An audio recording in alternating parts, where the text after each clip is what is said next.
Okay, the next speaker will be Mateo Valero, who is very well known here in Spain. He will give the talk in a different language, which will be Baturro, I think. No? Okay, go ahead.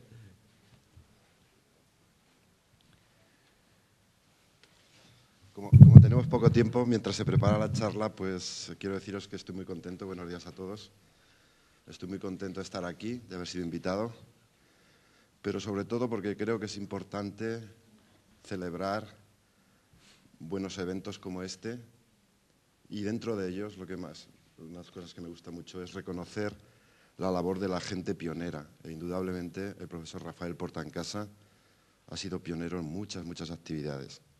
Yo lo conozco mucho y lo aprecio, como sabe él. Fue profesor mío en la escuela de Teleco, cuando yo hice Teleco aquí.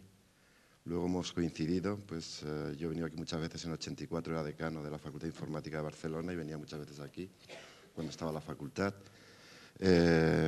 Hemos sido compañeros desde que empezó la Real Academia de Ingeniería. Y ya sabes, Rafael, que te queremos mucha gente y mucho, porque conocemos cómo eres y lo que has hecho. Enhorabuena. Por otra parte, pues claro, tenemos muy poco tiempo para dar la charla. Se nos ha cortado 5 minutos más, yo pensaba que era 1 hora. Y entonces voy a empezar por el final. Voy a hacer un resumen de la charla y así a los 5 minutos ya podéis dormir o ya me puedes cortar. Y empezaré diciendo una cosa. Fuimos afortunados, la humanidad, en descubrir una única forma de representar toda la información. El formato binario ha sido un gran invento. Porque luego la tecnología ha permitido almacenar muchísima información, cada vez más. Hemos permitido transmitirla de un sitio a otro en tiempos récord, a pesar de que nos quejamos siempre de que la red va lenta. Normalmente los jóvenes se quejan de eso, porque los que no teníamos ni red apreciamos cualquier bit que pase por la red. Y la tercera tecnología básica que ha permitido esta revolución son estas máquinas ingeniosas que procesan la información, los procesadores. Luego, con esa idea de representar la información y estas 3 tecnologías básicas, almacenar, transmitir, procesar, hemos sido capaces de llegar a la situación que hemos llegado hoy y esas tecnologías nos permiten soñar para el futuro. Yo voy a hablar un poquito de los computadores y el resumen sería que durante mucho tiempo la humanidad, con la tecnología que tenía, normalmente ruedas dentadas, sistema decimal, intentó hacer máquinas, algunas de ellas como la de Babbage querían que fueran movidas por máquinas de vapor, ¿verdad? Realmente cuando empezó todo fue cuando la teoría, la tecnología y las ideas se unieron. Las ideas vinieron de mucha gente, pero sobre todo de Boole, que fue una persona que no tuvo medios para estudiar en la universidad, no por ello nos dejó un legado muy bueno.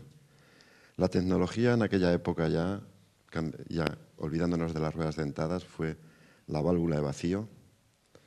Y la idea, mucha gente, pero en principio yo querría darle mucho mérito a un buen teleco, Claude Shannon, que fue de las primeras mentes preclaras que vio que las ideas estaban, la tecnología también, ¿por qué no ponerlas juntas y hacer estas máquinas maravillosas?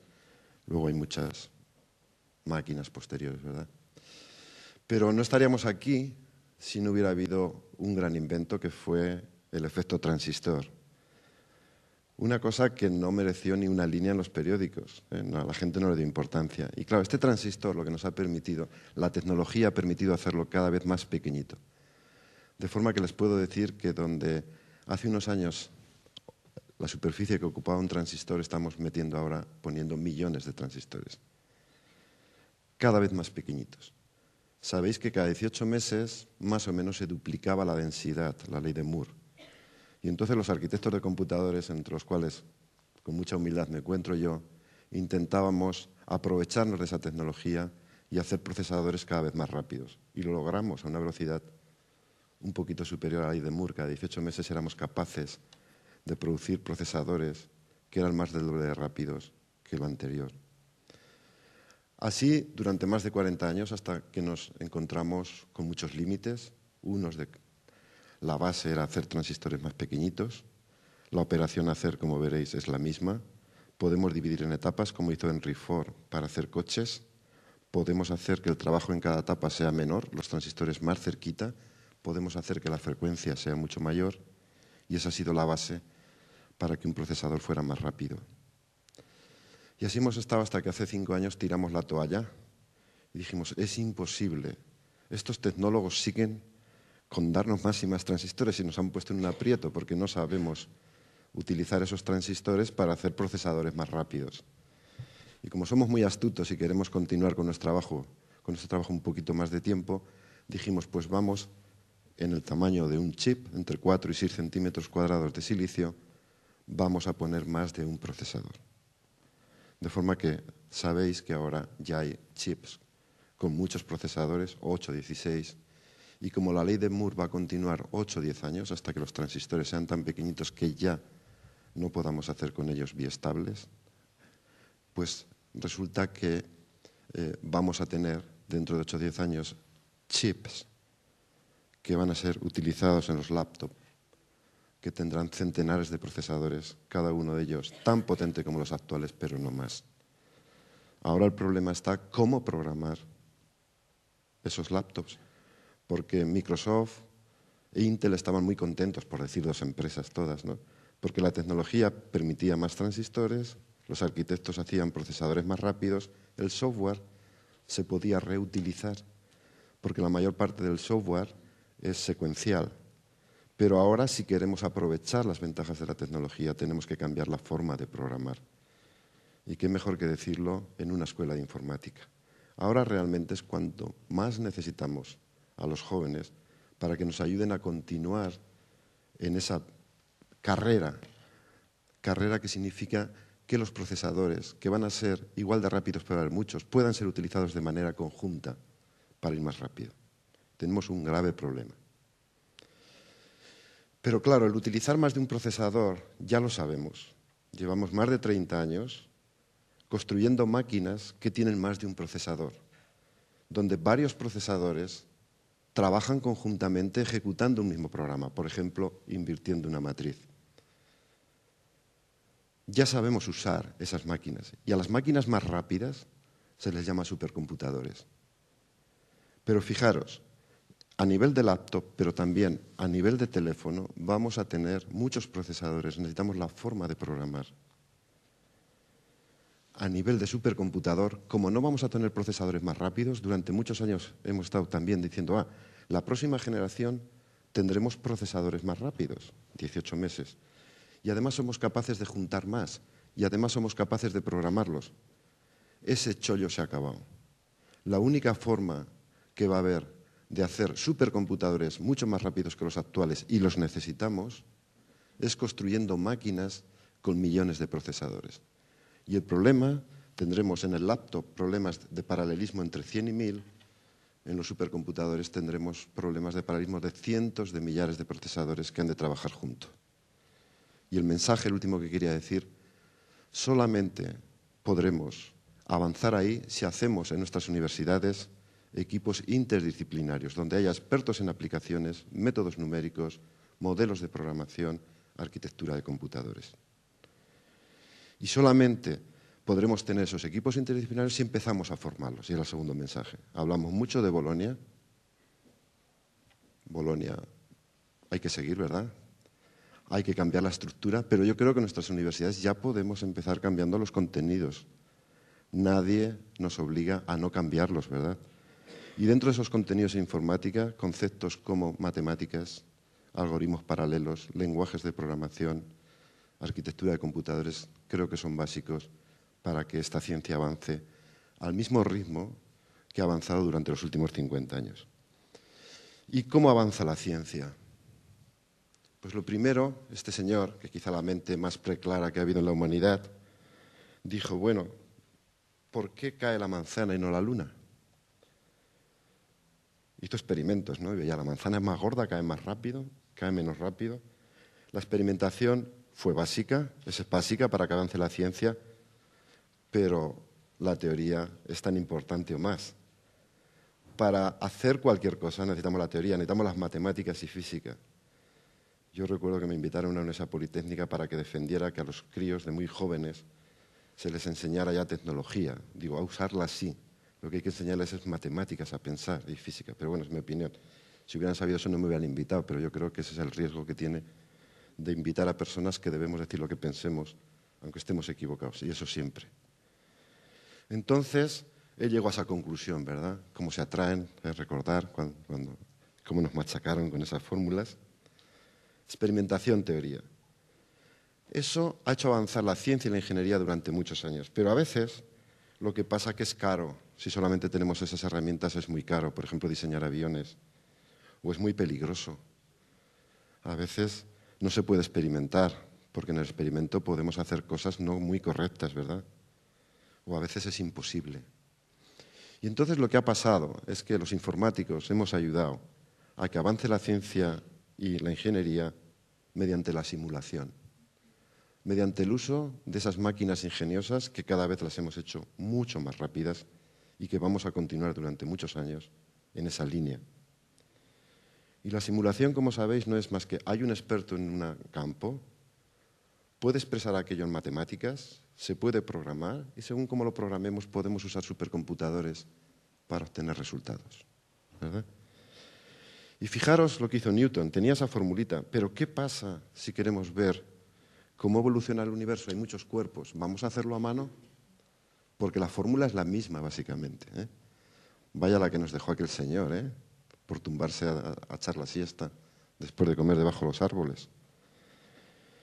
Pero esa teoría también se utiliza en un campo de tremenda actualidad como es la nanotecnología. El mismo tipo de relación. Este es el Gran Tecán, en la isla de La Palma, un sitio precioso, os invito a que veáis allá. Y desde ahí, con el telescopio, se puede ver el universo, se pueden tomar fotografías, como sabéis, de lo que pasó en el universo hace unos años, porque claro, la cosa evoluciona. Pero sin embargo, con el computador como el nuestro, Mare Nostrum, el que tenemos en Barcelona, podemos, mediante la simulación, ver cómo ha evolucionado el universo.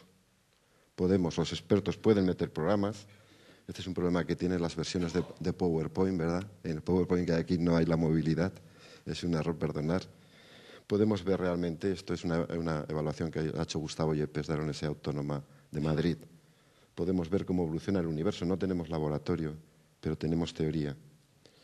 Y las mismas fórmulas se usan para un problema que es de premio Nobel. El que sepa cómo se pliega una proteína y pliegue proteínas con ordenador va a ganar el premio Nobel. Y ahí hay muchos átomos, en este caso una proteína de tamaño medio, 32.000, usando dinámica molecular, interacción entre partículas, cada una con velocidad. Vemos cómo evoluciona esto. Y resulta que si tuviéramos un procesador que fuera 10 gigahercios, 10 elevado a 10, e hiciera 10 operaciones, 10 elevado a 11 operaciones por segundo, que nunca lo tendremos, pero ya multiplico por 100, por 3 elevado a 10 elevado a 7 segundos, que tiene un año, tardaría más de 100.000 años en plegar esa proteína, ¿verdad? Sin embargo, con los computadores que tenemos ahora y vamos a tener, podrían ser 3 días, porque hacemos que cientos de miles de procesadores ejecuten ese algoritmo en paralelo. Antes Nicolás ha hablado de bases de datos importantes, hay aplicaciones, todos los supercomputadores, la humanidad, en definitiva los investigadores ahora, el gran problema que tienen es que producen gran cantidad de datos y no saben ni dónde lo dejan. Cuando estábamos en el laboratorio en Teleco, yo estaba haciendo los circuitos montando o en química, con una libretita pequeña uno sabía ya qué tenía que hacer. Ahora, ¿dónde tenemos esos miles de millones de información? Medicina personalizada, grandes bases de datos, queries inteligentes, nuestra DNA e intentar que la humanidad viva mejor y más años. Diseño de aviones desde hace tiempo. El Boeing 777 se diseñó prácticamente solo con supercomputador. Podemos hacer muchas cosas si trabajamos conjuntamente. El ITER, este es el tokamak actual. Fijaros el tamaño de una persona ahí. Ahora está el proyecto del ITER. Fijaros el tamaño de la persona ahí. Quizá uno de los proyectos más grandes que tiene la humanidad. 5.000 millones de euros, pues esto solamente es posible si se usan supercomputadores. Nadie sabe cómo se va a comportar el plasma. Nadie sabe cómo, porque ese plasma toca la cavidad y lo va a quemar. Todo eso, antes de construirlo, tenemos que obtener la máxima información de las simulaciones para hacer que nuestros diseños sean más rápidos y mejores. Y yo diría que no hay campo de la ciencia o la ingeniería donde no haya expertos que usen computación de altas prestaciones para resolver sus problemas. La decodificación del DNA fue posible con muchos computadores separados, podían trabajar en paralelismo compulsivo, que llamo yo, cosas independientes que solamente se tenían que unir cuando uníamos los trozos del DNA. El problema del folding de la proteína, ahí necesita procesadores que se comuniquen a alta velocidad, necesita un verdadero supercomputador porque casi nada de tiempo las partículas se mueven, todas ellas tienen que comunicar a cada una su nueva posición para calcular las siguientes fuerzas y por lo tanto los siguientes movimientos. Y a partir de ahí solamente los biólogos tienen dónde soñar, quieren simular células, quieren simular muchas cosas, quieren usar como está nuestra Universidad Politécnica de Madrid, digo nuestra porque yo soy alumno de ella también, fui Teleco, como digo, acabé en el 74 en Teleco, pues está en un proyecto que es el Blue Brain, donde un grupo de investigadores en Lausanne quieren usar los supercomputadores para hacer la ingeniería inversa al cerebro, para ver si realmente con el uso de estas máquinas podemos entender un poquito más del cerebro. Pero no hay campo, como digo, donde no se utilice la supercomputación. En definitiva, la humanidad está pasando al principio a construir cosas que funcionaran. Ya era un gran reto, ¿verdad? La medicina estaba, en algunos casos, todavía está al nivel de abajo, ¿no? De brujos y tal. La segunda parte fue cómo automatizamos esto para producir cantidad. Indudablemente ahora estamos en la tercera fase, cómo hacemos producción de calidad. Y para eso no hay duda de que los computadores de altas prestaciones son parte fundamental de este avance. Todo empezó, como digo, hace tiempo, empezando a hacer procesadores, ¿verdad? Tenéis ahí el transistor, la evolución, ya lo he hablado en la introducción, pero simplemente algunos gráficos, el ENIAC, el Ellicott-Moultrie. ¿Qué pasó? Que la válvula, esa no permitía ser miniaturizada. El transistor, este sí que es el verdadero protagonista de las tecnologías de la información y de las comunicaciones. Y he puesto el DNA porque fueron los dos descubrimientos básicos de los últimos 100 años que han movido la humanidad, el transistor y la doble hélice, el DNA. Y a partir de ahí, ¿qué pasa? La miniaturización. Este es un rack del Mare Nostrum. Como he dicho, dentro de muy poquito vamos a tener toda la capacidad en un chip, vamos a tener máquinas a nivel de laptop equivalentes en potencia al actual Mare Nostrum, que os enseñaré ahora, que tiene 100 teraflops, y eso se va a pasar al PC. ¿Cómo ha evolucionado también el ENIAC? 18.000 elementos activos. El Pentium, fijaros que lo he puesto ya 50 años más tarde, 24 millones de transistores, sabiendo que ahora los chips más densos tienen unos pocos de miles de millones de transistores, 6, 8 miles de millones de transistores, el Itanium de Intel, yo le llamo Itanic porque va a ir para abajo, y dentro de poco, en los límites, podremos meter unos pocos cientos de miles de millones de transistores. ¿Quién iba a decir que donde no cabía ni un transistor cuando se descubrió, se ponen cientos de miles de millones de transistores? Esa ha sido la gran revolución. ¿Cómo construimos las máquinas? Como Henry Ford hizo la cadena de montaje, lo que para él era construir un coche, para nosotros es ejecutar instrucciones. Ese es el pipeline interno del Power 4, del Power 4. Grandes avances. Fijaros que lo que hemos intentado es poner más etapas que fueran más rápidas, con lo cual la frecuencia de reloj subía y la máquina iba más rápida, porque las instrucciones van de izquierda para derecha. Un procesador puede tener varios cientos de instrucciones en vuelo ejecutándose y puede mover entre 4 y 8 instrucciones de una etapa a la siguiente. A una frecuencia de 3 GHz, eso da la verdadera potencia de un procesador. Muchos avances. Nos encontramos realmente el límite que ha hecho que no podamos usar los transistores para hacer procesadores más rápidos, que es una pena. Yo querría tener, aunque vivo del rollo del paralelismo, me gustaría tener un procesador 100 veces más rápido en el laptop que no tener 100 procesadores como los actuales, porque tenemos que cambiar el software. Yo no confío mucho en los que programan, ¿sabes? Cometen muchos errores. Y si el programa es en paralelo, mucho más, porque ¿cómo hacemos el debugging? Es broma, es para motivar, para que haya alguna pregunta, por lo menos luego, de algún alumno. Entonces, no podemos disipar más de 20 o 30 vatios por centímetro cuadrado. Sabemos hacerlo, pero es muy caro. Y ese ha sido un límite. No podemos subir más la frecuencia. Me enseñaban mis profesores en Teleco lo que gastaba un circuito en aquella época, las corrientes de fuga. Cuanto más pequeño es el transistor y polarizamos con una tensión más baja, la corriente de fuga, aunque no trabaje, es enorme. Hemos tirado la toalla, no podemos seguir por ahí, y si no que se lo pregunten a Intel, que se le quemaron 2 generaciones de Pentium, porque no había tenido en cuenta esto. Año 71, cuando yo estaba haciendo mi segundo curso, y el profesor Rafael Portancasa era mi profesor de matemáticas, pues el primer microprocesador, 2000 y pico transistores, 100 kilohercios.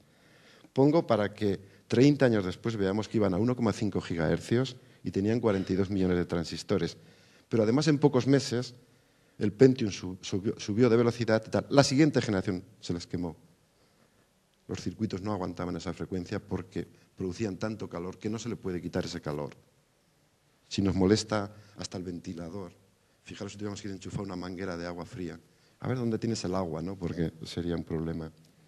Esta es la evolución. Esto va a continuar, como he dicho, unos años.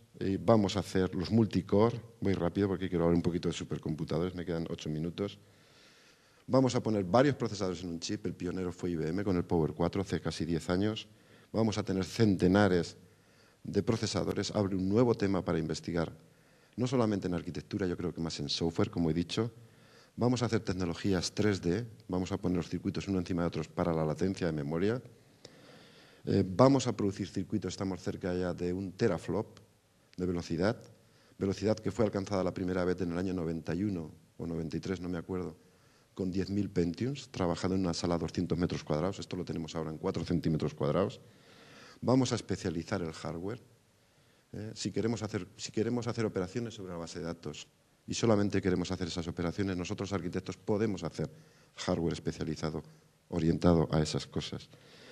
Un procesador, el Cell, tiene 9 procesadores, un chip que diseñó IBM para ser usado en la PlayStation 3 y Sony y Toshiba para la decodificación de la alta definición. Ya sabéis que un procesador normal puede decodificar 3 o 4 imágenes por segundo, no es suficiente para ver. Y ese procesador que fue utilizado para la PlayStation también es el componente básico del supercomputador más rápido del mundo. Podemos hacer chips gráficos que usemos para supercomputación, o podemos hacer esto que va a salir ahora, el Larrabee, que es una máquina orientada a gráficos de Intel, y querría un poco felicitar a mi decana, que la tengo por ahí, y decirle que este chip se ha hecho en parte en Barcelona por alumnos de nuestra facultad, doctorandos que he tenido. Va a aparecer ahora, con ideas de ellos. Luego este es el Mare Nostrum, el supercomputador más bonito del mundo, según decía la revista Fortune. Toda esa potencia se va a meter en un chip. Ese chip se va a meter en un laptop. Lo que he dicho de la máquina teraflop, problemas. Intel y Microsoft tienen un problema. Microsoft tiene que cambiar toda la forma de programar. Intel también, porque si no, no van a vender. Se abre una revolución. Se abre la época en la que en cualquier cosa vamos a tener muchos procesadores y se va a utilizar para cualquier información. Fijaros, vamos a tener una potencia de cálculo en los laptops que nos va a permitir soñar.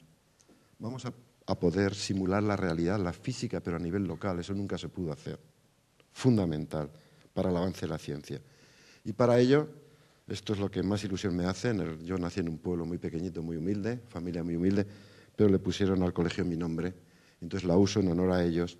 Esto tenemos que cambiar la forma de educar a la gente en nuestro campo, en la informática, haciendo que amen el paralelismo, amen otras cosas mucho más importantes en la vida, pero a nivel científico amen estas cosas.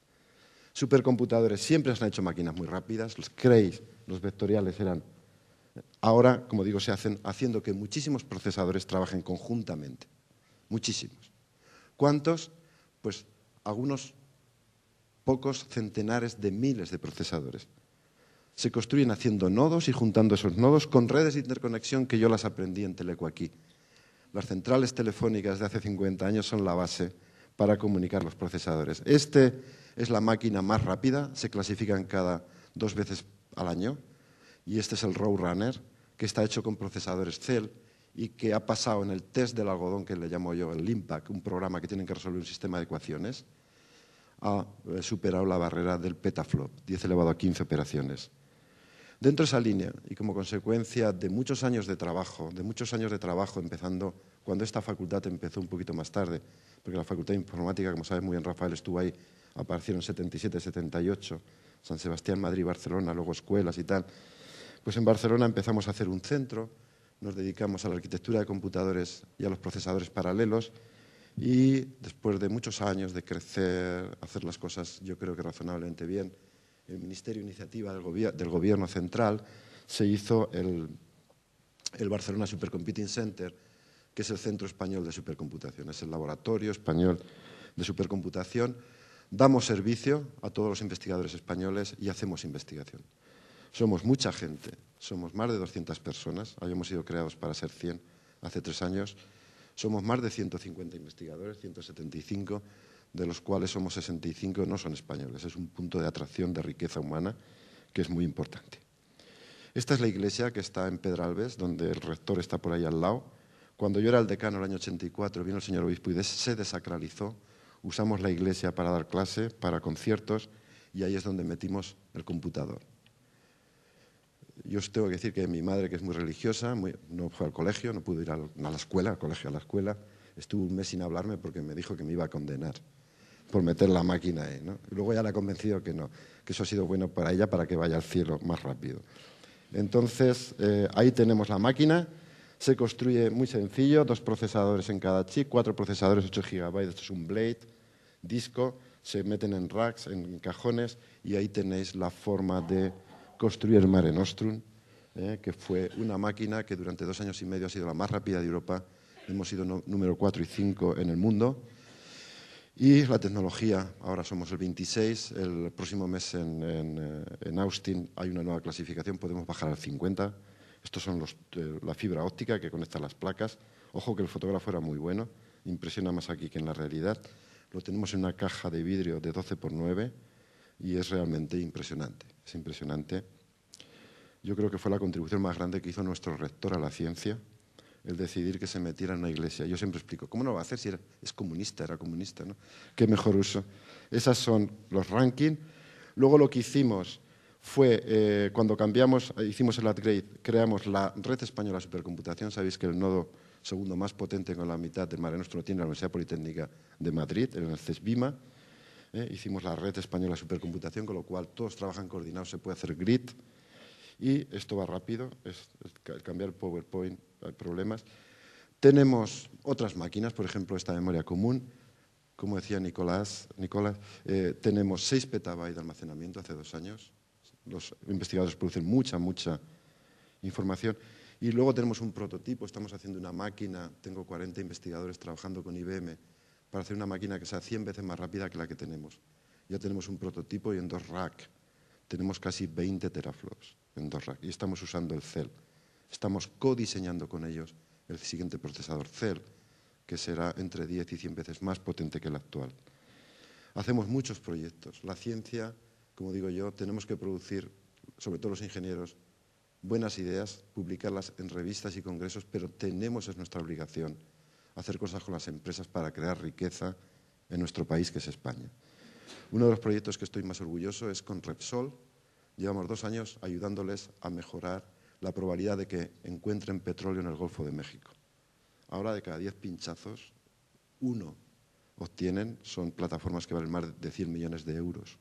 ¿De acuerdo? Entonces, equipo interdisciplinar. Ellos como experto, Stanford, Repsol y nuestra universidad. Tenemos un grupo interdisciplinar muy bonito. Y, como decía, me quedan 3 minutos. Tranquilo, Javier, tranquilo. Por cierto, cuando yo era alumno de la escuela, tu padre, que en paz descanse, era el director. O sea, que fíjate la vida, ¿eh? Y ahora conozco a su hijo. Bueno, pues este es el Mare Nostrum, como digo, millones de procesadores. Voy a acabar ya porque tenía otras cosas. Para meterlo en la capilla, ¿verdad? Bueno, ¿cómo se va a hacer eso? Como he dicho al principio, el mensaje que quería dar, equipo interdisciplinar. Hay una iniciativa europea donde se van a montar 4 o 5 centros europeos.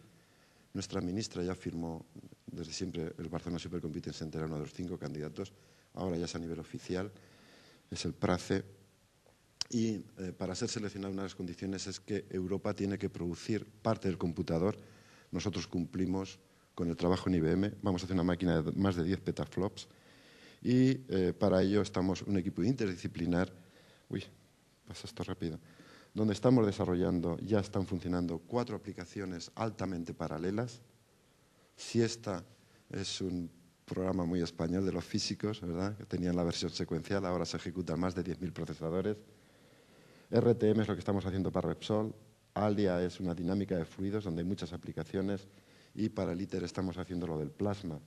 Y el mensaje es que no hay avance en la computación de altas prestaciones si no hay equipos que trabajen muy unidos, expertos en aplicaciones y métodos numéricos, modelos de programación, herramientas de performance, load balancing. Dinámicamente el computador se desmadra y tenemos que llevarlo por el camino correcto, redes de interconexión, y después de todo eso podemos proponer cómo se diseñan los futuros procesadores, tanto a nivel de un chip como a nivel de supercomputador. Tenemos otro proyecto, un Consolider a nivel español, donde aglutinamos a verdaderos expertos de toda la geografía española en Life Science, Earth Science, Astrofísica, Ingeniería y Física, con expertos en Computer Science, y hemos hecho un Consolider de 5 millones de euros, donde realmente nos lo pasamos bien, porque este equipo interdisciplinario realmente pues es bueno para todos, ¿no? Y bueno, iba a nombrar un poquito, pero ya acabo, lo que estamos trabajando, las 175 personas en Computer Application es fundamental, este tipo de ingenieros que saben de aplicaciones y saben de computadores. Ciencias de la vida, tenemos 60 personas trabajando, desarrollando software paralelo, donde han hecho virguerías, si me permitís. Ciencias de la Tierra, habréis visto, por ejemplo, lo último que salió, el modelo, la evaluación de qué pasa si reducimos la velocidad fuera de las ciudades. Una cosa que pasa es que nos hinchan a multas, porque tú sales de Barcelona a 80 kilómetros, es que tienes que ir pisando el freno, ¿no?, en los coches normales, pero bueno, parece ser que es bueno para el medio ambiente. Acabar con que es fundamental estos equipos interdisciplinarios, que tenemos otra forma de hacer ciencia, que el supercomputador no es más que el tercer pilar de la ciencia y la ingeniería, junto con la teoría y la experimentación, que es como un microscopio que nos permite ver cosas por primera vez, antes de hacerlas, por ejemplo, nuevos materiales, o ver las cosas mejor y mejor, porque cada vez nos permite refinar más el modelo, porque la máquina es más rápida. En definitiva, nosotros, los informáticos, la computación de altas prestaciones, nuestros algoritmos, nuestros lenguajes de programación, nuestras bases de datos, nuestra arquitectura, están jugando para la ciencia y la ingeniería de este siglo, final del pasado, lo mismo que jugó las matemáticas para la física durante los 2 últimos siglos. Es una herramienta fundamental, y por eso quiero animar sobre todo a los jóvenes a que hagáis esfuerzo, la vida lo premia, el esfuerzo lo puedo garantizar, y que nos ayudéis a seguir soñando. Muchas gracias, Rafael. Enhorabuena.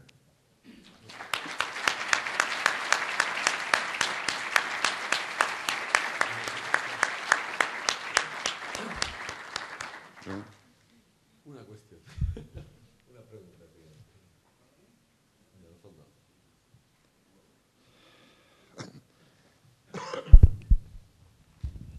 Sí, me llamo Pablo Carazo, soy profesor de esta escuela, imparto docencia en arquitecturas avanzadas y procesamiento paralelo.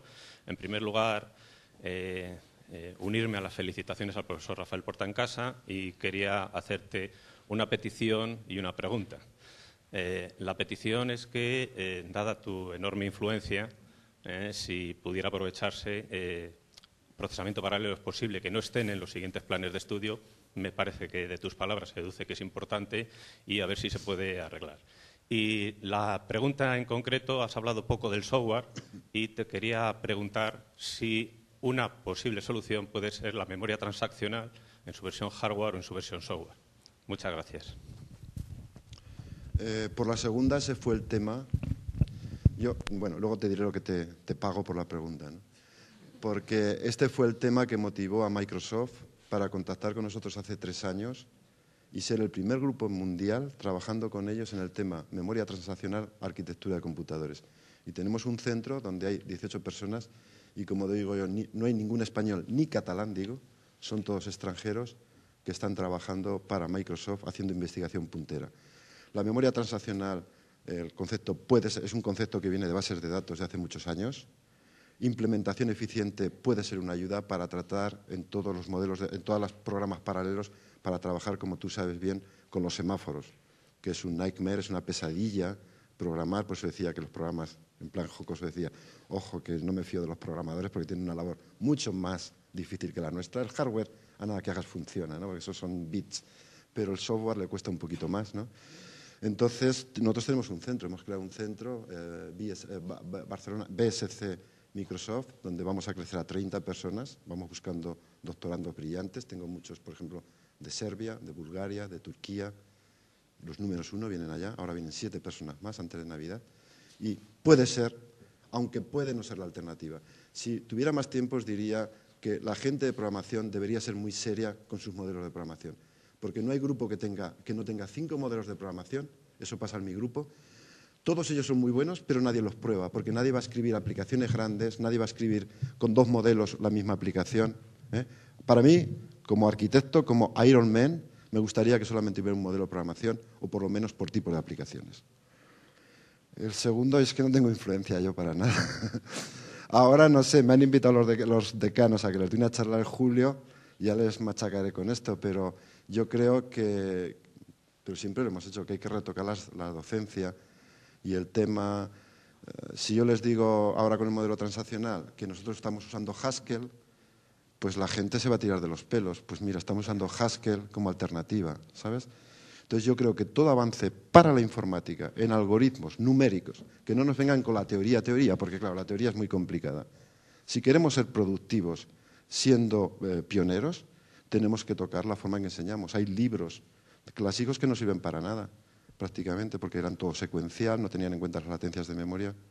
Intentar hacer lo mejor que pueda, pero quizá los decanos quizá tenemos otro problema más grave a nivel político que hay que resolver antes, ¿no? Pero bueno, y que yo estoy ahí ayudando. Muchas gracias. Muchas gracias, ¿verdad, Mateo?